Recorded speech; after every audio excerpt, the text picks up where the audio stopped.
Rolling? Mm-hmm. This is some audio. Hey everybody, how you guys doing? We are today we're in Tennessee in the sound check.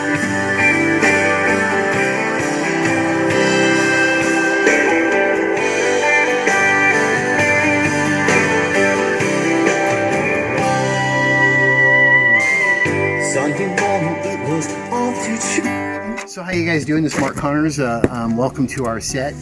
We're filming out in Tennessee this weekend, and we're doing a new video called On My Knees. Been wanting to do this for years. Been waiting to find the right people, the right cast, the right locations, the right crew, the right little boy to portray me in the video.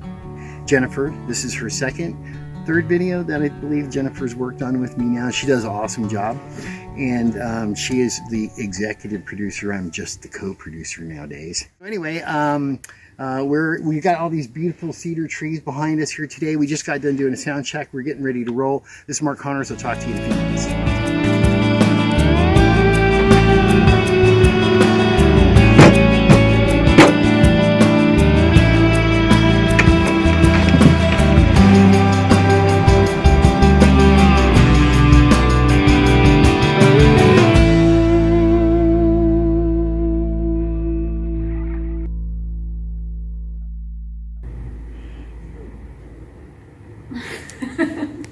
Outtakes already. Okay. You, in part, wrote this song. Is that correct? The song has been in production in my mind for years and years. It's partly about the film part is about me as a child and being saved at a young age. And going to church, with my mom and family and stuff like that, and then going on through life and being placed in foster homes, which some people know about, what have you, being locked up in a room, a small little closet room where you see in the footage of the film here on this video, where the door was cut up just a few inches, and they used to feed me underneath the door, and put me in a foster home for 2 years and locked me in that closet for 2 years. And as I was in that room,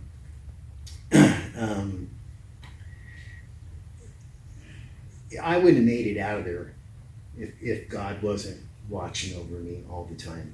And I learned that at a young age, that when you're in a room by yourself like that for 2 years in the dark, and all I could see was getting my head underneath the door and looking out, and stuff like that. You'll see footage of that in this video, actually, in the beginning.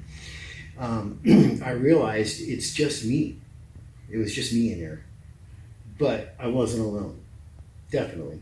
Now, I had the bugs that came and went, but I ate most of them, except for the praying mantis. The praying mantis was my buddy. I used to hold him on my finger and just sit there and look at him. And I remember being in that room and looking down at the floor and the cracks in the floor. I could see the dirt underneath the floor, underneath the house.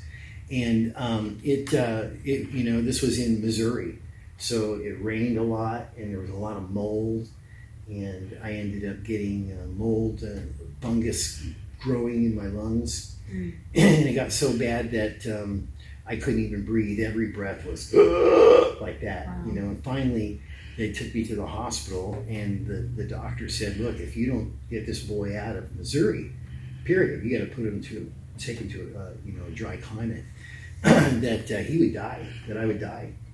But they didn't know I was locked in this room.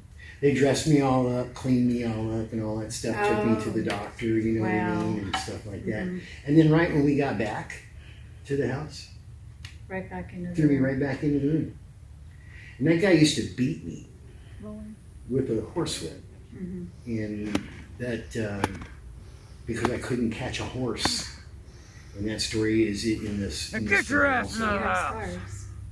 Yeah, I not only have scars on my body from that horsewhip, but I've got scars on my heart, my soul, And that's, kind of what formed my desire to want to help kids all my life.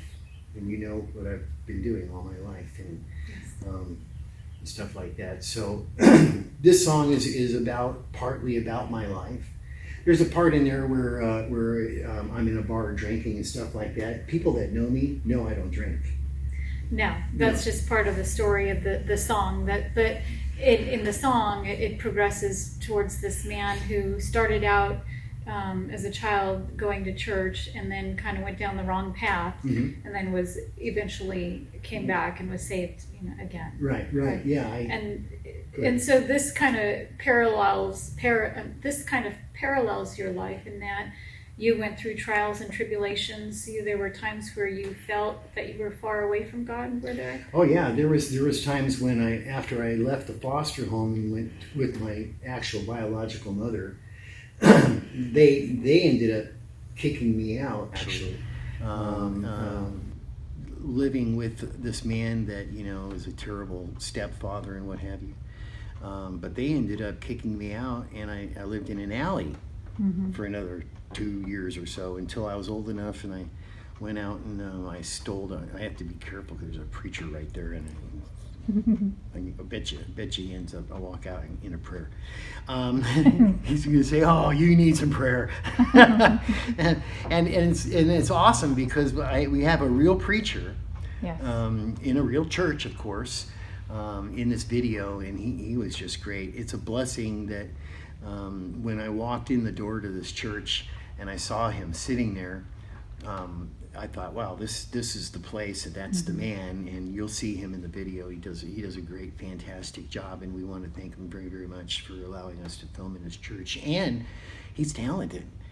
I found out he was in drama, so of course, he's a ham, so it's good.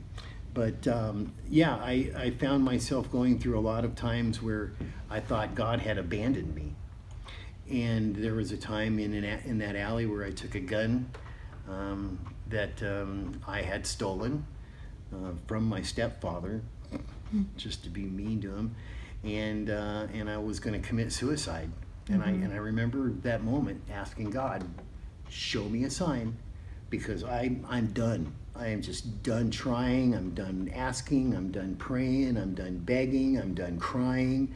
I'm done pleading. I don't want to steal every day. I had to steal my meals every single day. I just didn't want to be that kind of guy. And I thought, if that's what life is, I don't want to live it. So show me a sign. And literally, I put the gun to my head, and this little kid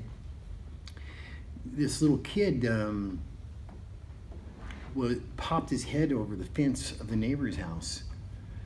And instantly the gun went down, and it wasn't because I wanted to stop doing what I was doing. What hit me first is this little kid can't see this. He can't pop over the fence and see me blow my brains out like that, And then right after I did that and I pulled the gun down to my side, I thought, okay, this little kid was the sign that, boom, you stopped me right there. And I'm so glad because, as a young boy, a lot of people go through life. Many people go through life having a really hard time, and they want to commit suicide. They want to end it. They don't know how to fight it, so I feel that I've been blessed because now look at all of the incredible life I've had now that you know about, and all of the blessings over and over and over and over. They just never stop.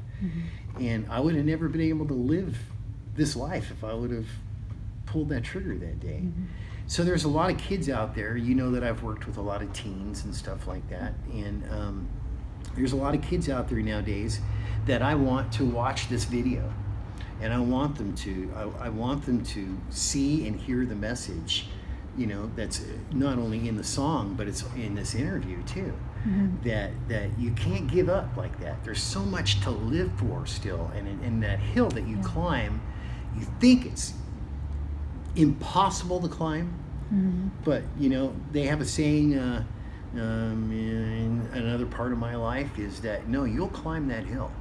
You will make it over that hill. You will run to the battle. And you will fight, and you will conquer, and you'll survive, and then you'll go home. You said this song has been kind of in production in your mind for a long time. How long can you say?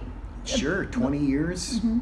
From the time that you had the idea of the song, or Well, I had the idea of the song. I had written lyrics that I wanted to use, but I didn't have all of the music. I didn't have all of the thought process through it and worked it out. But just recently, as you know, I was diagnosed with heart disease and diabetes, and it's serious. Mm-hmm.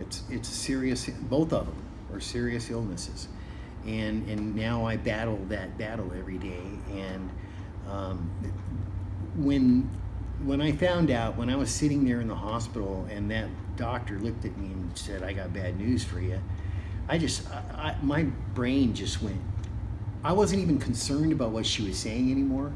My mind just went to, wait a minute, I haven't done my song yet. I haven't gotten my message out yet.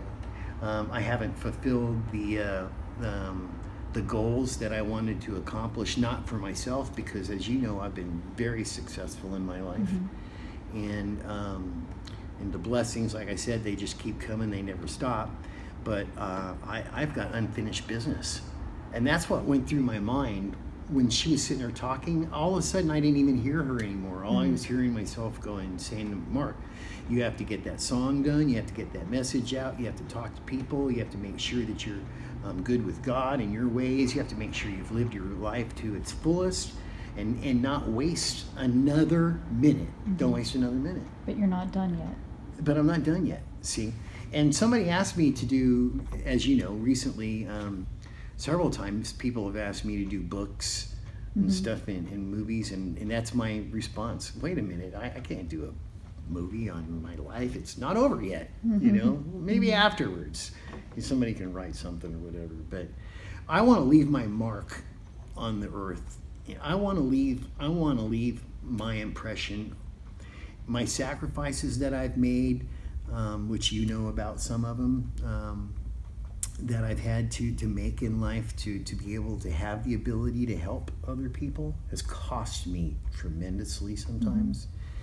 And but you know, I know that when I get up to those pearly gates, what you hear in this song right here is what is going to be happening to me. I'm going to be turning myself over to the Lord, and I expect Him to forgive me for all of my sins, as He says He will do. And He expects me to be the best person that I can be. She ran out of space. I could tell by the look at her. Oh, well, you don't have to hold the camera up anymore. This is our second camera person over there, ran out of space. So I had a really good question. you know, the people that are playing on this song, I gotta say something about that. The musicians that are on this song and my last CD too, and this one here now, I gotta thank so much from Dolly Parton's group, from Big and Rich's group, from Alan Jackson's group. It's the best studio musicians in Nashville, Tennessee are on this. And Dolly Parton's backup vocalist is singing with me on this a little bit here too. And Kevin Beamish has 41 number one hit songs, from rock all the way up into country music, with people like Keith Urban, Kenny Chesney, that you know, all kinds of people, and they were just awesome. So I got a chance to work with and co-produce my album with Kevin Beamish. That's a blessing in itself. So this song, there's a lot of aspects of it that a lot of people will identify with. So is that part of your message, in that you'll hope that they'll identify with some aspect of it, and if they're having hard times in their life, that there is hope still, that they can come back to God, and yeah, it's never too late also to do so. And I know, like I said, and I'm sure lots of people out there feel abandoned. So many times I've cursed God before. ashamed of it. But I've stood there and said, "Where are you? What'd you do? You just left me in this hole alone. How am I going to go home? How am I going to walk out of this? How am I going to stand up again if you just walked on me?" And there's that saying. There's a in the Bible about the three men, I believe, that are walking, and one of them says, if I have this correct, you've abandoned me, God, you've abandoned me, and another one I think says something along the lines of, no, he didn't abandon you. Actually, he's been carrying you this whole time. Am I right about that, there, Brad? It's the footprints. The foot. It's not a scripture, but yeah. But right. Yeah.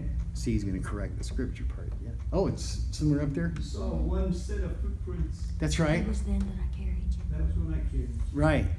Where he saw one set of footprints. That's right. And he said, no, that was me carrying you. So I think that I've lived that lesson many, many times in my life. And then I just got to ask for forgiveness and say, look, I thought you walked on me. I didn't realize, that you were carrying me that whole time. So that message is in the song, and I'm hoping that teenagers and kids that are, having drug issues and drug problems and wanting to commit suicide and wanting to give up on life and all that stuff, And who feel alone. I'm hoping that this song and this video, in this interview, and my life and my career all together inspire them to not do so, to just hang in there. Instead of flying,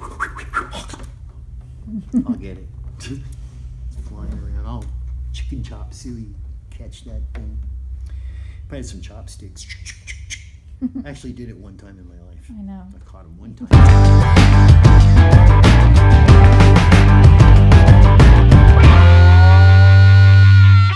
Ready?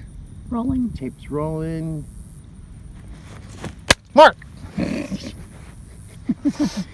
And outtakes. Well, that was a great. Here we go. And action. Little son of a bitch!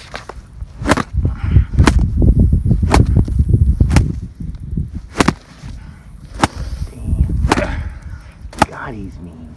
Okay, I've had enough. Okay. I know.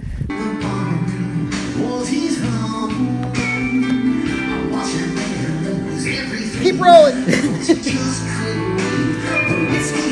Oh, makeup. Hold on.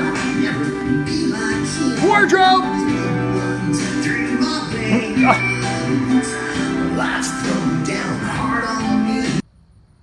Rolling. Action.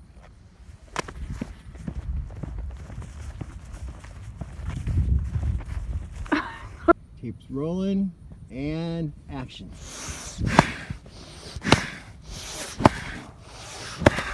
Fuck you! You ruined it.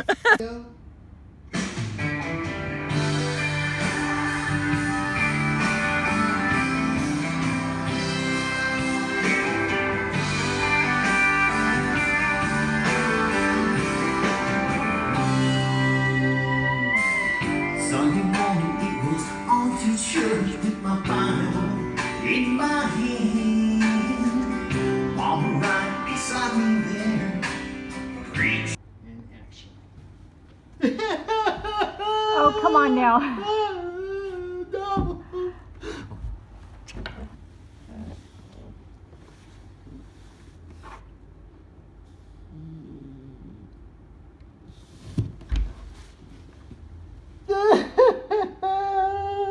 That's me fake crying. I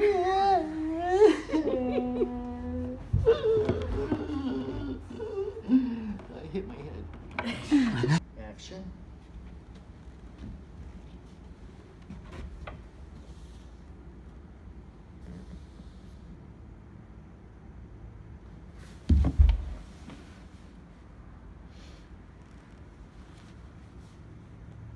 That's me fake crying. Don't laugh, Brad. Too late. And action.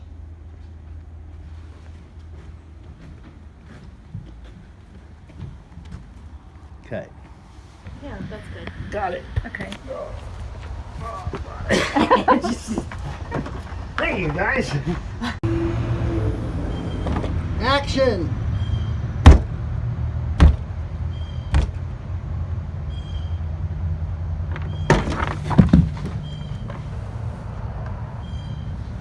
Must That's all right. You gotta help me out. Right?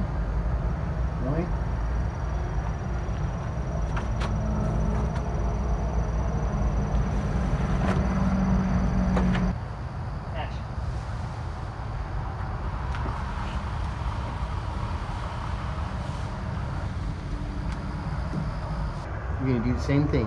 Bend down and wipe his face. Snot all over his face. Gotcha. Just kidding, Jonathan. You're like, no! All right, ready? Go.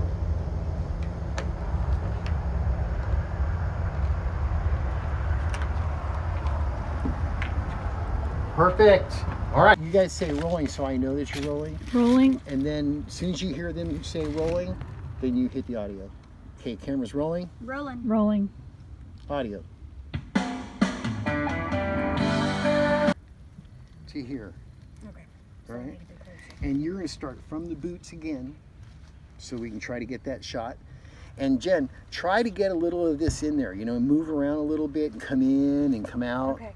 So I'm gonna go up close on them. Tape rolling. Audio.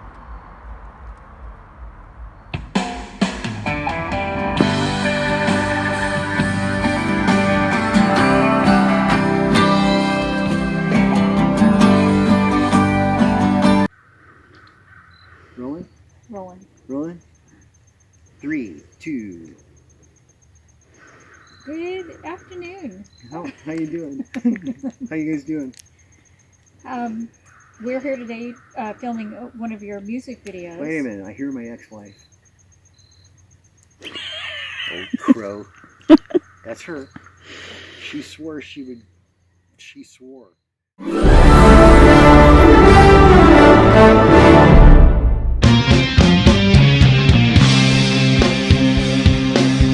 Oh, yeah. Get up!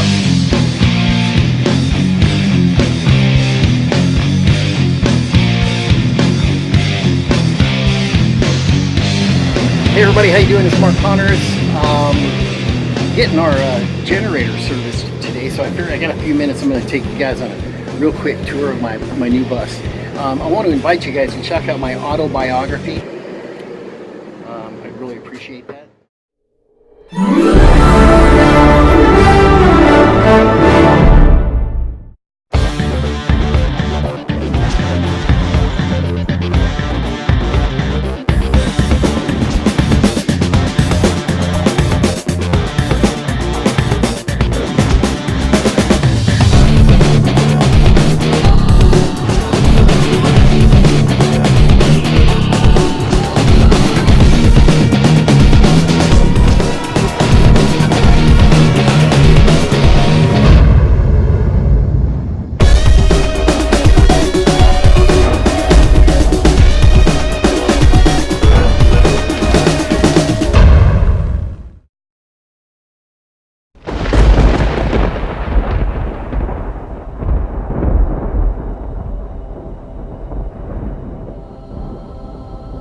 For God so loved the world that he gave his one and only Son, that whoever believes in him shall not perish, but have eternal life.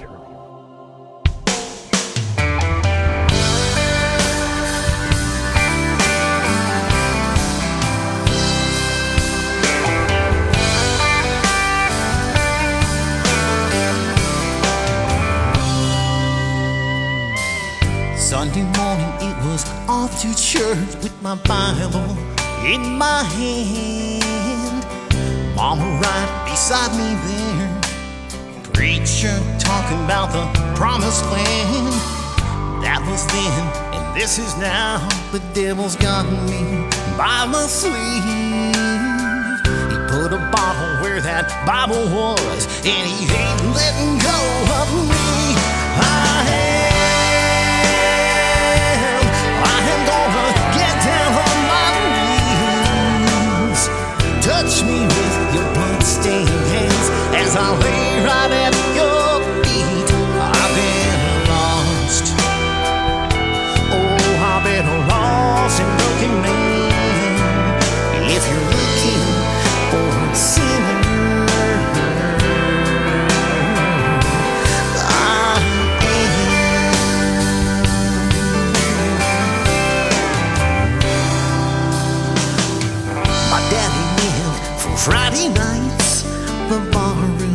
was his home. I watched that man lose everything, 'cause he just couldn't leave the whiskey alone. I swore I'd never be like him, but his blood runs through